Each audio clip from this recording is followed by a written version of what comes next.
Hello there! My name is Jen and I'm a nitrogen atom. You can find atoms like me everywhere in our atmosphere. Although you can't see us, we're always there. I've been sitting in a fertilizer can for so long, but now I'm finally free. I get to help these watermelons grow into big, healthy fruits. Freedom is so sweet. The farmer waters these crops twice a day, and it helps me to be used in the soil to grow the watermelons. Oh, wait. Why am I moving? I'm not supposed to move. How am I going to help the watermelons if I'm not even in the field? I keep flowing and I soon reach a much stronger flow of water. As I gain my bearings a second and I see that I'm not alone. Many of my fertilizer friends are with me. I do my best to find my friend Nitro and float over to him. Nitro and I do our best to stay together. The river current gets stronger and stronger. We keep flowing south. As we continue, we meet a fish named Ham. He says he's on his way to the Mexican Ocean for vacation. Ham tells us that we are very close to the Gulf of Mexico.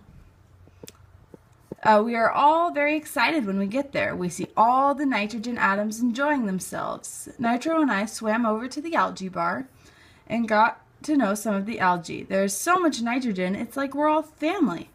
Everybody gets along so well, and the algae is such a welcoming host. I could never imagine leaving. Yay! Just as the party gets started, Ham comes rushing over, very panicked. I can't breathe, he says. My friends and I are having trouble getting oxygen. Nitro and I are very worried, and we don't know what to do. As we think of ways to help our friend, we notice the water is getting darker. The algae is growing and filling the water. The sun is being blocked. The algae must be why Ham and his friends can't breathe. The algae is taking oxygen from the water. Breathing gets harder for Ham, and he starts to look much tireder, and you can tell that breathing is getting harder. Nitro and I decide that it is time for him to swim as far away from here as he can. We swim with Ham until the end of the algae and then watch as he swims away. The algae continues to grow. With the mass of nitrogen here, it continues to fuel the rapid algae growth. Nitro and I are very happy with our new friends, but I can't help but feel guilty for the loss of fish and wildlife in the water. I think about Ham all the time and hope that he has found clean water.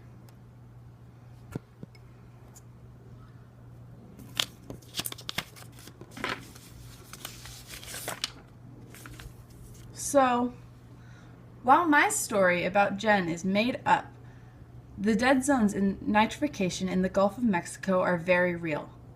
Often, much like in Jen's case, large amounts of fertilizer due to runoff and wind down the Mississippi River run right into the Gulf. This has created a substantial algae growth and results in lower oxygen, making it impossible for things to survive in the dead zone. These areas are growing, and there is still a lot that can be done. Organizations are working with farmers to reduce pesticides, and while things are bad, they will and can get better. Thank you very much.